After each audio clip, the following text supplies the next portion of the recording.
పిల్లరా, ఈ వాక్యం వింటున్న నీ బ్రతుకులో కూడా నీ చుట్టూతో అవన్నీ కొన్ని సమస్యలను చూసి మనిషిగా అనుకుంటాం, నేను ఈ అప్పుల బాధలో నుంచి బయటకు రావటానికి, నా కాళ్ళ మీద నేను నిలవబట్టడానికి, నా కష్టాధ్యతో నేను భుజించడానికి, ఈ అప్పుల ఊబిలో నుంచి బయటకు రావటానికి ఎంత లేదైనా ఓ 4 సంవత్సరాలు పట్టిద్దేమోనయ్యా.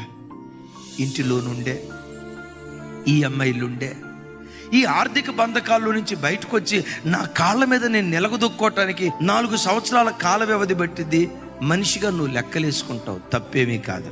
అయితే నేనంట, ఒక్కసారి దేవుని వైపు కన్నులెత్తి, నా సహాయకుడు నీవేనయ్యా, నీవు తప్ప ఇంకో దిక్కు లేదయ్యా అని ఆయన వైపు నువ్వు కన్నులెత్తగలిగితే 4 సంవత్సరాలు అనుకున్న సమస్య 4 క్షణాల్లో పరిష్కరించడానికి దేవుడి శక్తి కలిగిన వాడు.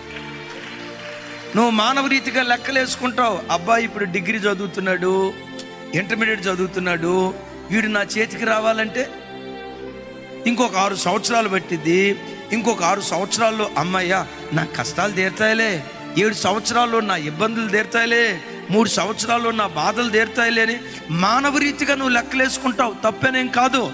అయితే నేనంట, మానవ రీతిగా నువ్వు లెక్కలేసే కంటే నిన్ను నమ్ముకొని బ్రతుకుతున్నవాడినయ్యా, నీ వైపే చూస్తున్నా, కొండల వైపు కన్నులెత్తుచున్నాను, నాకు సహాయం ఎక్కడి నుంచి వస్తుంది?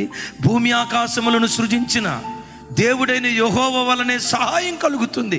నీ వైపు నేను చూస్తున్నానయ్యా అని ఆయన వైపు నువ్వు కన్నులెత్తగలిగితే 7 సంవత్సరాల్లో పరిష్కారం అవుతుంది అనుకున్న సమస్య 7 క్షణాల్లో పరిష్కరించడానికి దేవుడు శక్తి కలిగినటువంటి వాడై ఉన్నాడు.